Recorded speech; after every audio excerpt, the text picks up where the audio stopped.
आने वाली भाजपा सरकार कैसी होगी ये तय इस बात पर होगा कि किसे मुख्यमंत्री का काम करने का मौका दिया जाता है। लेकिन आने वाली सरकार के सामने कई कड़ी चुनौतियां होंगी। भाजपा की सरकार के लिए अगले 6 महीने राह आसान नहीं होगी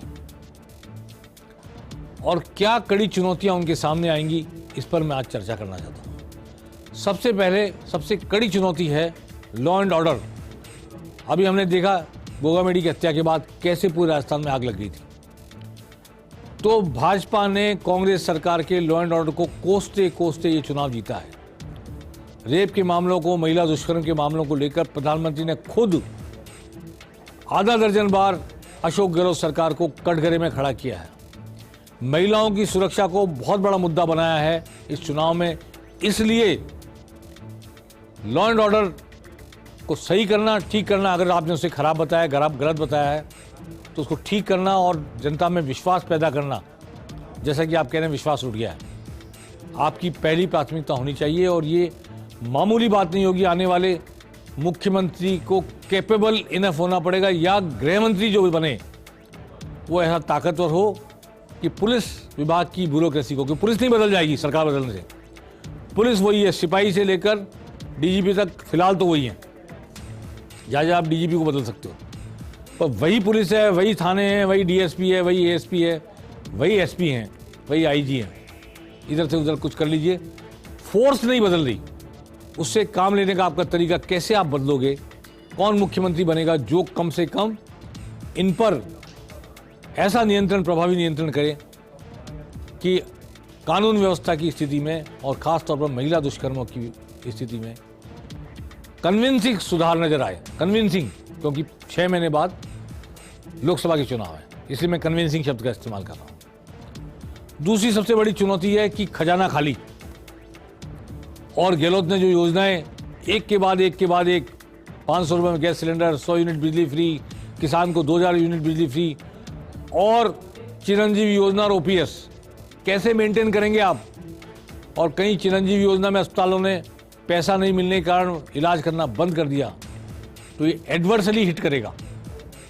इसकी चिंता नई सरकार को करनी पड़ेगी कि गहलोत जो योजनाएं छोड़ के गए इन्हें कम से कम 31 मार्च तक तो चालू रखे ही रखें, खजाना भी भरें, ताकि अगले साल का जो बजट प्रस्तुत करें वो कन्विंसिंग बजट हो, क्योंकि उसके बजट के बाद चुनाव होंगे, या फिर हो सकता है चुनाव पहले करा ली जाए, मैं नहीं जानता। पर नई सरकार के सामने लॉ एंड ऑर्डर के बाद दूसरी बड़ी चुनौती तनख्वाहें चुकाना, कर्मचारियों की योजनाओं को जारी रखना और उनके लिए पैसा उपलब्ध कराना होगी। तीसरी बड़ी चुनौती विधानसभा लगेगी। 70 लोग कांग्रेस प्लस अलायंस और एक हनुमान बेनीवाल, ये 71 लोग तो खिलाफ में खड़े होने ही वाले हैं। बसपा को भी छोड़ दे मान लो, और बाप को भी छोड़ दें, और 8 निर्दलीय में 7 निर्दलीय बीजेपी के साथ हैं। तो 71 लोग भारी भरकम संख्या में भी हैं। वो क्वांटिटेटिवली भी हैवी विपक्ष है और क्वालिटेटिवली हैवी विपक्ष है। ये मैं आपको अंडरलाइन करना चाहता हूं कि विपक्ष में जो जीत के हरीश चौधरी जैसे, शांति धारीवाल जैसे और मुकेश भाकर जैसे नौजवान भी हैं, बुजुर्ग भी हैं, अनुभवी भी हैं, जोश भी है, होश भी है, सब है इस विपक्ष के पास, और साथ में हनुमान बेनीवाल भी है। 71 लोगों के भारी भरकम विपक्ष को आप कैसे फेस करेंगे, कैसे विधानसभा चला पाएंगे, और पब्लिक के सामने आपकी क्या इमेज बनेगी असेंबली को चलाने के लिए। एक पार्लियामेंटेरियन के नाते चीफ मिनिस्टर, संसदीय कार्य मंत्री, मुख्य सचेतक, कौन लोग होंगे जिनकी जिम्मे कंधों पर ये जिम्मेदारी होगी। तीसरी बड़ी चुनौती ये होगी। और नई सरकार के सामने मैं जो चौथी बड़ी चुनौती कहना चाहता हूं, चौथी बड़ी चुनौती होगी कि लोकसभा के चुनाव।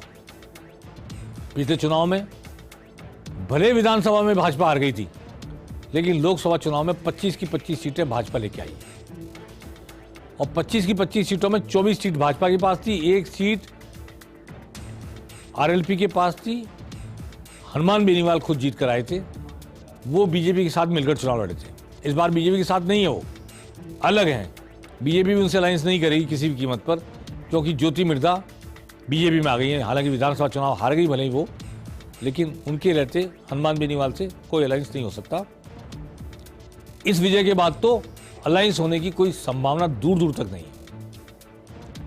तो 25 की 25 सीटें लाना नई सरकार के सामने सबसे बड़ी चुनौती होगी, क्योंकि दिल्ली में भारतीय जनता पार्टी एक भी सीट राजस्थान की लोकसभा की नहीं खोना चाहिए, किसी कीमत पर नहीं खोना चाहिए।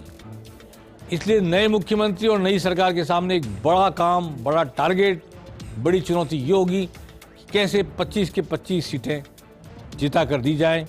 इस वक्त जो विधानसभा चुनाव में मत पड़े हैं उनके हिसाब से 10 से 11 सीटों पर कांग्रेस को बढ़त मिली है, लेकिन इस बढ़त का कोई मायने नहीं है, क्योंकि लोकसभा के चुनाव में मोदी के नाम पर ही प्योरली वोट पड़ेंगे, देश की सत्ता सौंपने के नाम पर वोट पड़ेंगे। देश किसे सौंपें, इस सवाल का जवाब देने के लिए वोट पड़ेंगे। फिर भी उम्मीदवारों का चयन, जाति समीकरण और कांग्रेस जो उम्मीदवार लेकर आएगी उनका मुकाबला करना और जीत कर आना एक प्रोसेस है, और उस प्रोसेस में कभी भी, कहीं भी, किसी भी एंगल पर चूक हो सकती है। इसलिए नई सरकार के सामने चौथी सबसे बड़ी चुनौती ये होगी कि वो 25 की 25 सीटें जिताकर केंद्र की झोली में डालें।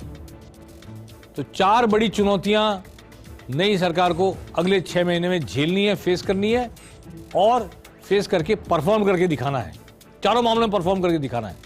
असेंबली चलाने में परफॉर्म करना है इतने भारी भरकम विपक्ष के सामने, खजाना भरना है, तनख्वाह बांटनी है, ओपीएस और चिरंजीवी योजना और बाकायदा दूसरी जो योजनाएं गहलोत जी चालू कर गए उन्हें चालू रखना है, नहीं रखना है, उसका कैसा इफेक्ट आएगा चुनाव में लोकसभा के, उसे देखते हुए फैसला लेना, और उसके लिए वित्तीय संसाधन मुहैया कराना, अगले बजट के लिए वित्तीय संसाधन मुहैया कराना। और सबसे पहले सबसे बड़ी चुनौती है लॉ एंड ऑर्डर की सिचुएशन को ठीक करना। और जो भी कहा गया है कांग्रेस के खिलाफ भाषणों में, चुनाव सभा में वोट मांगने के लिए, जो लांछन हमने लगाए कांग्रेस पर, उसके विपरीत हमारी परफॉर्मेंस साबित हो, एस्टेब्लिश हो और जनता में विश्वास पैदा करे सरकार के प्रति। ये 4 बड़ी चुनौतियां होंगी आने वाले मुख्यमंत्री के सामने और आने वाली नई सरकार के सामने। अब मुख्यमंत्री कौन होगा कोई नहीं जानता। आलाकमान ने कहकर भेजा है नाम, या आलाकमान को विधायकों की राय बताएंगे राजनाथ सिंह। ये विधायक दल की बैठक होगी तभी पता चलेगा। संभावित है संडे को विधायक दल की बैठक हो, उससे कोई निचोड़ निकले, लेकिन अभी तक विधायक दल की बैठक का समय और तारीख घोषित नहीं की गई है। इसलिए फिलहाल ये भी कहना मुश्किल है कि मध्य प्रदेश से पहले होगा राजस्थान में फैसला या राजस्थान से पहले होगा मध्य प्रदेश में फैसला।